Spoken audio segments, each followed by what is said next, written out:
We're learning Igeres HaKodesh, the third letter. Let me say from the outset, this is a long, difficult letter. I'm going to go through it fast because a lot of concepts and chassidus here, some of which we've learned, some which we haven't. But I want to just give a brief overview, and that is the majority of the letters in Igeres HaKodesh, in the fourth section of Tanya, which consists of 32 letters, 32 chapters, deals with tzedakah. What is tzedakah? How is tzedakah? When is tzedakah? Where is tzedakah? It's all about tzedakah. And taking into consideration the times of which this was written about, it was a very dire situation for us Jewish people all over, and particularly in Eretz Yisrael. The poverty was tremendous. So you'll ask yourself, there wasn't poverty in Ukraine and in Russia, where the Alter Rebbe was? And the answer is there was, but there was more opportunity for making ruble. The development and of the country was much older than Eretz Yisrael, in the sense of a developed land. Of course, Eretz Yisrael goes back to the creation and all of that. But the structure, the infrastructure of Russia and Ukraine was way ahead than Eretz Yisrael at that time. And hence, they were able to give tzedakah, Avram, to give money to support the people in Eretz Yisrael, and in particular to support the Talmidei Chachamim, those that are learning Torah. And the Alter Rebbe, in these letters, constantly looks to get people in Russia and Ukraine to realize this and to give to them through his fund called Koil Chabad. And because of this, he writes many letters that are associated with tzedakah. So that's a general introduction to many of the letters that we will be learning about in the next, half a year or 3 months, 4 months, how long it takes us to finish. So let's see now what the Alter Rebbe says here about tzedakah. So let's go from the text. Vayilbesh tzedakah kishir yoin. It's a pasuk in Yeshaya. Hashem promises to do action to help us, and he uses the analogy of a kishiryon. Kishiryon is a shield, but it's a particular type of a shield. It's a shield that's made of two things. The shield part, which are parts put together, and something underneath the shield called kaskasim. In English, they use the word here, a coat of mail. A coat of mail. I've never heard of that. Are you familiar, Isser, Avram, with this concept, a coat of mail? Yeah, it's a common term if you grew up reading a lot of fantasy and adventure novels. Okay. Okay, well, I didn't, and to me, I know the Yiddish, and what I was taught is it's a shield. Now, there are different types of shields. By the way, in the Mishnayos that we learn for a yard site for a parent or someone else, it speaks about different types of shields that people wore to protect themselves from arrows and everything else. So one of them is called a siryoin, which consists of little pieces of metal, one placed near the other, which protects you from kind of a larger bullet or arrow that tries to get into your body. But in between these sections, there is some room. And if you get into the room between the little sections, you can hurt and kill the person. So what did they do? They put something under the shield so that if you happen to penetrate between the two pieces of metal, you still can't hurt the person. This is alluded to in this pasuk. Again, by Yilbash Tzedakah, I enclothe you. You were enclothed with tzedakah, kishir yain, like a shield, like this type of a shield. So we have to understand, what does that mean? 1 second. V'koiva Yeshua, and a hat of salvation, beroisha, is on the head. So pasuk in Yeshaya, a very, very enigmatic verse. Says the Alter Rebbe. I'm sorry. So he brings the Chazal. The Gemara says, v'darsha Chazal, ma shir yoin zeh, kol klipa mitzarefes l'shir yoin godum. Just as this type of shield, every shell, every part, when combined, makes it one large shield. Af tzedakah, so to tzedakah, kol pruta, upruta, every penny, every coin that you give, combined, mitzarefes l'cheshbon gadol, makes a great amount. So don't underestimate the significance of giving a pruta and another pruta and another pruta, because at the end of the day, when you combine it all, you get a larger amount. Now, Alter Rebbe says the next word, pirush. Again, what's bothering him does he has to say pirush, the explanation of the verse is, what's difficult over here is in the verse? Very simple. You need a verse to tell you that when you give a penny and a dime, you put them together, you get a larger amount. I mean, come on. You need a verse in Tanakh to teach you that? It's self-evident. So the Alter Rebbe is asking on the pasuk, as explained by the Gemara, it seems to be a no-brainer. That's his question here in the third letter of Igeres HaKodesh. Okay? So the Alter Rebbe says, Pirush, you know what the verse really means? Hashir yoin osud kaskasim al nikovim. Just as this shield is made of scales, right? Kaskeses, from the simonim of a fish that's kosher or not kosher, something called kaskasim, scales, covering the gaps. Remember I spoke about those gaps in between the pieces of metal.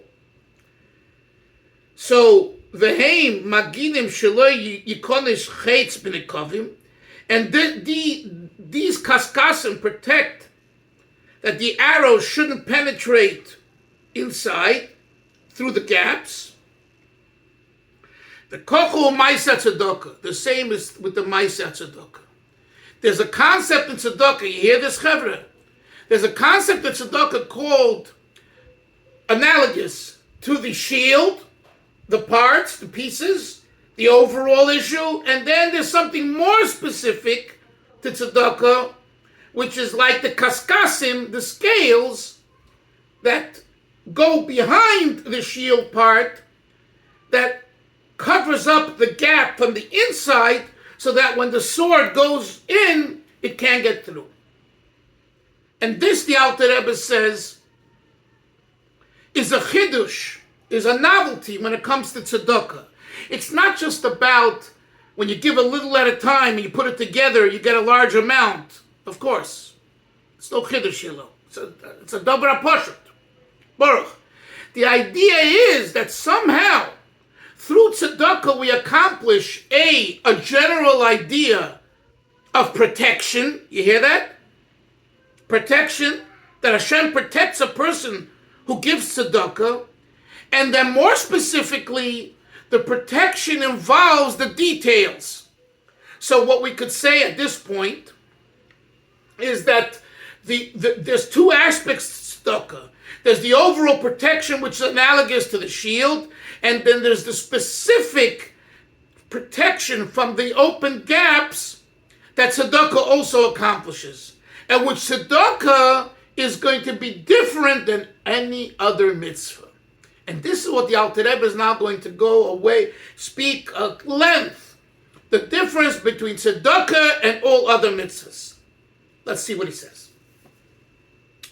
Upiring, and to explain this, ki godlo, ki gdoilo tzedakah mikol ha-mitzvahs.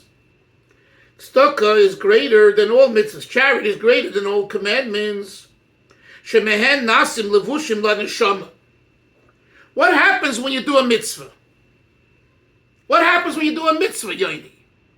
So it's brought in the Sfarim, the holy Sfarim, especially in Kabbalah. It says you create garments, levushim, for the soul. And let me for a moment give you an introduction. There's two things for the soul: food and clothing.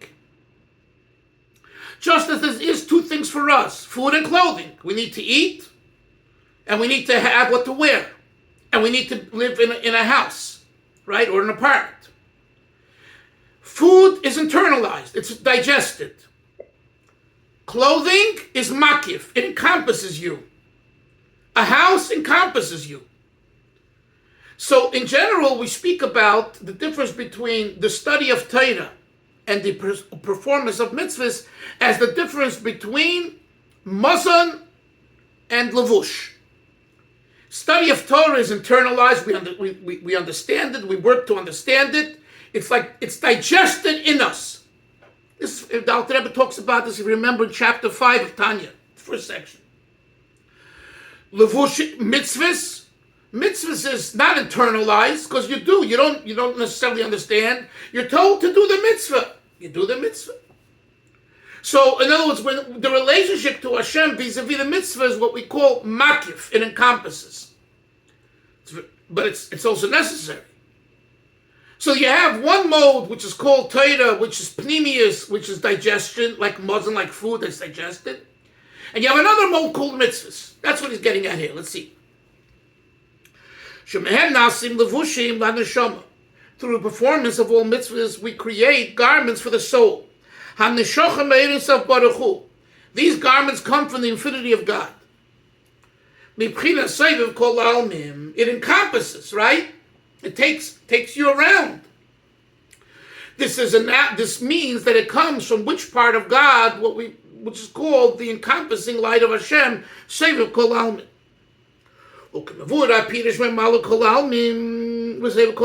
As explained, the difference between the light, the energy that pervades the world or encompasses the world, in the first section of Tanya, Ayin Shom. So the Alter Rebbe himself, in this letter, throws it back and says, if you want to understand better the difference between Seviv and Mala, Baruch, what chapter is that in Tanya? I'm testing your knowledge. Do you remember? Unfortunately, I don't. Oh, okay. Anyone remember? Anyone remember? Chapter 48, Memches. Okay. So over there, question. Yes. Did you know that, Rabbi, or did you read it at the bottom of the lessons in Torah? I knew it. I happened to see it this morning when I'm preparing the shiur. I happened to see it, but Baruch Hashem, I could say I know it. Anyway, it's not relevant. It's not relevant. Okay. Rabbi. Yes. Rabbi. Yes. It's interesting. So you talked about makif, right? So in makif, in Hebrew, modern Hebrew, is considered the same in Kodesh, but it's used like for insurance purposes. So if you want like the best top of the line insurance, car or you buy a car, it's called bituach makif. Very interesting. Thank you for that. That's very interesting information. Very good. It's a good mashal. We have to start including it when we teach Chassidus. Let's go on. So the Alter Rebbe says that I've explained it there. What's the difference? Look into the text, please. He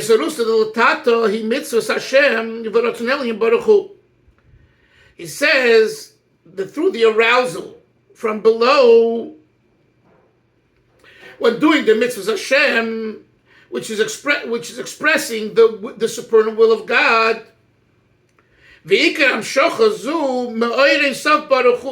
primary drawing down of godliness is from the infinity of Hashem, who levush, but it's only a garment, v'or makif, an encompassing energy, le'yotzfiras datzilis, to the 10 compartments known as the spheros of Atzilus B'ri Yitzir Asiyah. Okay, now what does that mean? The Or Makif, Baruch, the Or Makif is Nimshach, is drawn down, but it's Makif. It's general, it encompasses. So yes, you're in a home, you're in an apartment, you're wearing garments. It's protecting you, but it's not in you. Only when it filters itself through the 10 spheres, which is compartmentalized of Chabad, Chagas, Nehim, do we benefit from it in an internal way. That's what he means. Let's continue.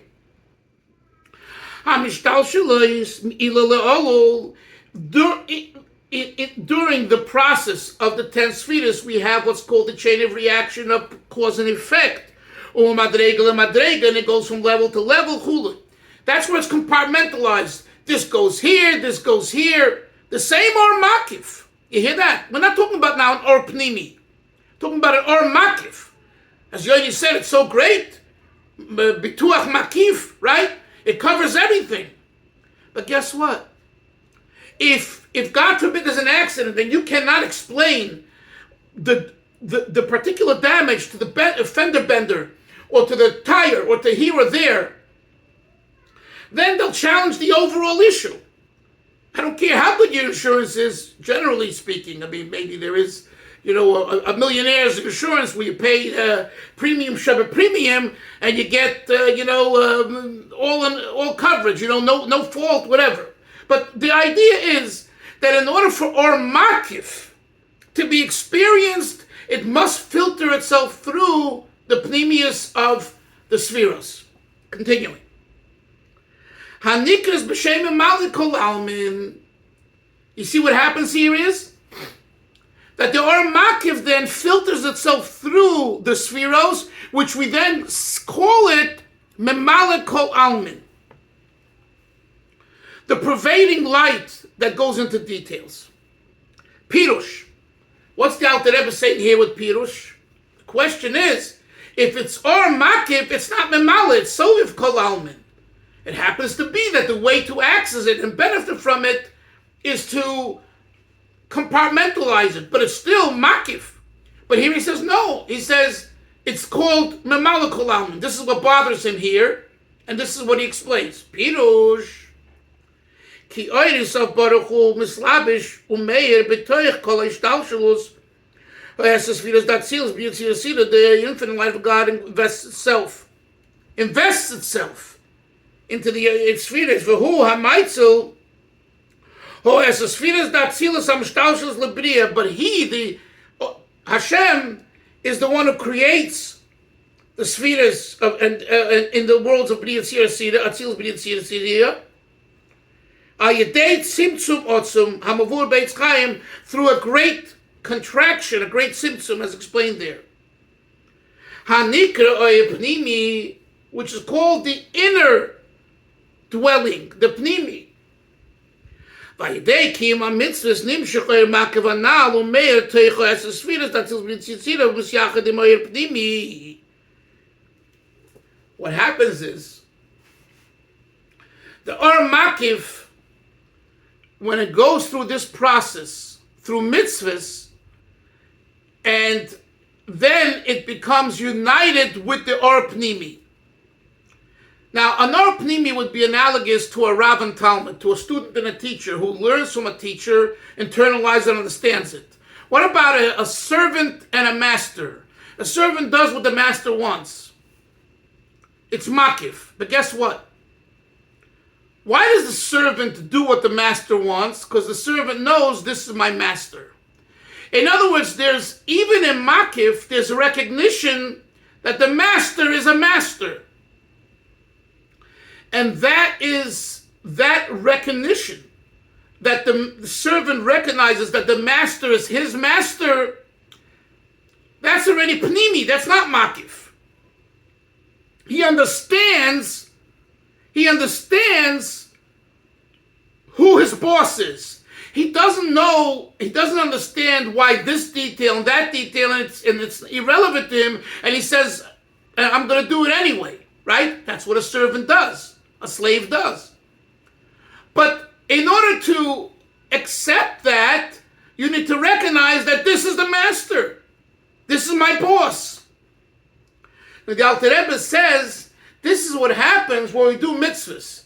There's a combination of the Ratzon Hashem, how it's from a perspective of Makiv, and then it combines itself with the Pnimi. And look what, and now he explains something that we say in many communities. Every time you do a mitzvah, you say L'Shem Yichud, right? L'Shem Yichud Kutsha Brin Choshchinte B'Shem Yisrael, for the purpose of uniting the Shechina with, right? In Chabad, we do it only once a day before Baruch Shamar, and it goes for all the mitzvahs, it goes for everything throughout the day, but many others don't. They say it each time. Alulav L'Shem Yichud, this mitzvah L'Shem Yichud. But regardless, what's this idea of L'Shem Yichud? Says the Alter Rebbe, but this is L'Shem Yichud.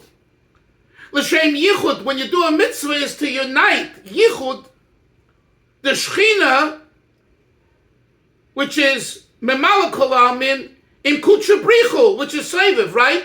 Because Kutsha Brichu comes from the word Kadosh. Kadosh means separate. It's too awesome, it's too powerful, it's separate from the experience. Shechina means dwells, indwelling. It's here. L'shem yichud, for the purpose of uniting Kutsha Brichu, the Seviv Kol Almin, im Shchinte, with the Shechina, which is Mamali. And that's why we say it before we do a mitzvah, because that's what's accomplished through every mitzvah. Let's look in the text. Now, next bit. V'nikra yichud kutsha brichu. And this process is called the unity of kutsha brichu ushchinte, with the Shechina. As the Alter Rebbe says, I've explained elsewhere in chapter 41 in Tanya. Further, and now he says, from an emanation of an emanation, from a reflection of a reflection, from this encompassing energy, through the process of great contraction, there forms a garment for the soul, ruach, spirit, neshama, shela adam, for the person began Eden natachnu ve'elyon. You've heard of Gan Eden? Paradise. There's upper Gan Eden, there's lower Gan Eden. When you go into Gan Eden, you also need protection. What kind of protection? It's not protection from evil, but it's protection in the sense of enhancing the product. Fine wine needs to be in a cellar, in a cool cellar. Rare manuscripts need to be locked up. They need it, right? Just can't, they're very, very precious. When you're in Gan Eden and you're experiencing Hillel, Gan Eden, it helps to have a levush, a garment. Avram, not a garment to protect you from negativity, because you're in Gan Eden. There's no negativity in Gan Eden. Right, Baruch? In Gan Eden, it's all good. So what do you need a garment for in Gan Eden? The answer is the purpose of the levush in Gan Eden is not to keep away the klippas, the negativity, but it's to, like the shell of a fruit, which makes the fruit be more ripe and more delicious. That's what the Alter Rebbe says here, I believe. Sheyuchlu lihones, through this levush that the soul has vis-a-vis my mitzvahs that I do in this world, it creates a garment for the soul that will benefit the soul in Gan Eden. Lehones, to enjoy, ulahasik, and to comprehend, some understanding and emanation made of Baruch Hu, as explained elsewhere. And this is what the Chazal mean, schar mitzvah b'hai alma leker. Another very enigmatic Chazal. There is no reward in this world. Why doesn't it say, Hillel, there is reward, but if you don't do what you're supposed to, you don't get the reward. When the Chazal say, schar mitzvah, b'hai alma, reward for mitzvah on earth, b'hai alma, leka means it doesn't exist. What do you mean it doesn't exist? It exists, but I don't get it. You know why? When do I get it? Baruch, when do I get it? In Olam Haba. Right? When is the schar given? You would think the schar is given now. I put on tefillin. I did a mitzvah. Avram, I did a mitzvah. I get a reward for the mitzvah, but I don't see the reward. I don't feel the reward. I don't until Olam Haba, till the world to come. But not that it didn't exist now. That's not what the Chazal say. The Chazal say, schar mitzvah, b'hai alma, leka. Leka means doesn't exist. So the Alter Rebbe wants to look at this and connect it to what he said before. Let's see what he says. Ki be'olam hazeh agashmi, because in this physical world, ubal gvul, v'tzimtzum ra, v'otzum me'oid moed, in the physical world, that's so physical and the light has been so contracted. Iefshe lislabish shum ha'orem me'odim baruch hu. You cannot invest any emanation whatsoever of infinity there. Right? Because everything is so mitzumtzam. Everything is so limited and contracted. He's repeating what he said earlier. The only way you have a relationship with Ein Sof is through the 10 Sfiras Hanikroim Gufa B'Zoyer HaKodesh. We talk about in the Pasuk Eliyot, there's the guf of the king, the body of the king. Chesed Droye Yemina. Chesed is the right arm. Just like there's no comparison between the physical body in comparison to the soul, so too there's no comparison to the 10 spheres of Atzilus. If you compare the 10 spheres to the supernal creator, Ein Sof Baruch Hu, the infinite God. Why? Because even the sphera of supernal Chochmah, Shehirei Shison, this is the first of all the spheres. He bebchines Asiya Gufnis. It's considered, you hear this? Outrageous. It's considered like physicality. Asiya means lasso, action, ma'aseh, gufnit, physical. If you compare it to Gabi Ein Sof Baruch Hu. Notice, we talk about Chochmah. Says now, and I'm sorry, we talk about the lower spheres. Now, Rebbe says even Chochmah Datsilis, compared to the Maitzul Elyon, means God, the Creator, is nothing. It has nothing over. If when you compare something to something that's limited, you say this has more value. So 10 is closer to 1,000,000 than 1 is closer to 1,000,000. But 1,000,000 itself is a limitation. Now imagine 1,000,000 wasn't a limitation, then there would be no difference 10 compared to 1,000,000 or 1 compared to 1,000,000. Again, in the mashal, it doesn't make sense because 1,000,000 is limited. It's only 1,000,000, not 1,000,001, and not 999,000, etc. and 999. It's not 1,000,000. So there's but I'm saying I'll still take it. what? I'll still take it. It's 1,000,000. And you'll give me 10%. Anyway, anyway, the point being that when we talk about the Maitzu, the Creator, then even Chochma Silus is considered naught. That's what he says here. As explained in L'Kuti Amorim in the second section of Tanya. Let's continue. So too, Yesh Nikovim. Now it goes back to the opening verse about the shield and the gaps in the shield. Yesh Nikovim, there are gaps. For example, the overall garment that surrounds the body. Haim Hakelim the Yud Sfiras. They are the vessels of the 10 Sfiras. That they illuminate and shine and give light to and energy. Mechesed, from Chesed comes to the Yemina, which is the right arm. Eirech Yamin, long life. You guys want to know where long life comes from? We want to live long. Chesed Droya Yemina. Chesed, the right arm of a God, is the place for Arichas Yamin. So if you want to live a very long life, make sure you focus on Chesed. He's talking about living a long life on earth. Wealth. You're not so interested in living to a very long life.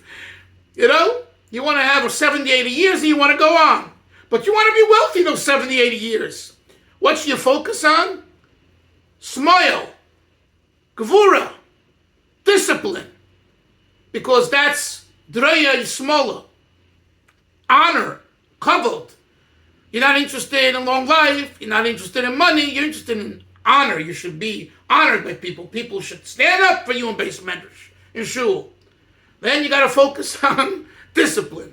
This is brought here, right? Oisha v'kavod midroya Yismola. V'chein so too, Teferes, v'hoid, v'hodor, v'chedva, the different spheres. So this is the shield. But wait a minute. When these things are accessed, guess what?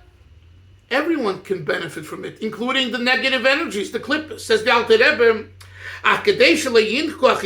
in order for the extraneous forces not to nourish from this great affluence and energy that descends and below, way below, to the physical world, right? You don't want the goyim, the klippers, the yishmol, to have oisher, the kavod. So the Alter Rebbe says,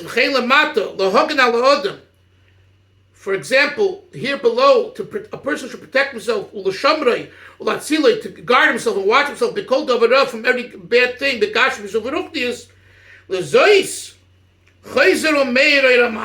Oh, here you have to bring back the Or Makiv. The Or Pnimi is not strong enough to avoid nourishment to the negative side.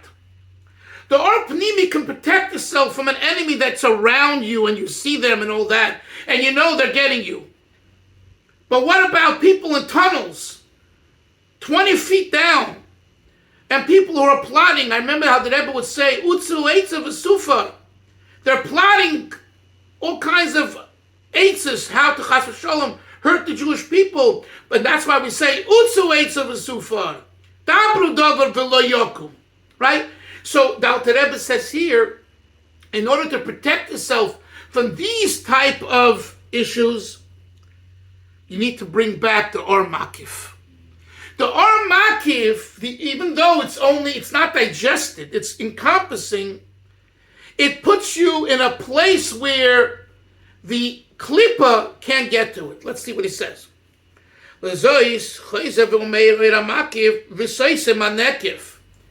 It stuffs up, Hillel, the gaps.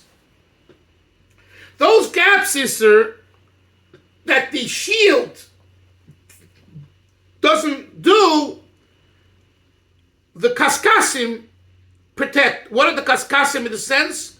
He says this refers to the Or Makif.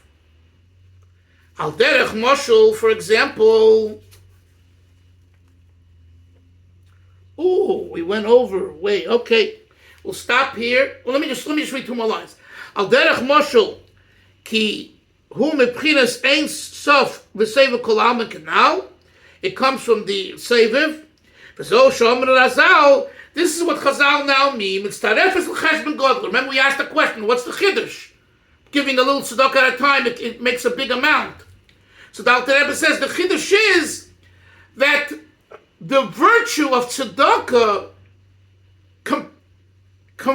compared to other mitzvahs is the other mitzvahs only give you an individualized, a general idea, a general protection.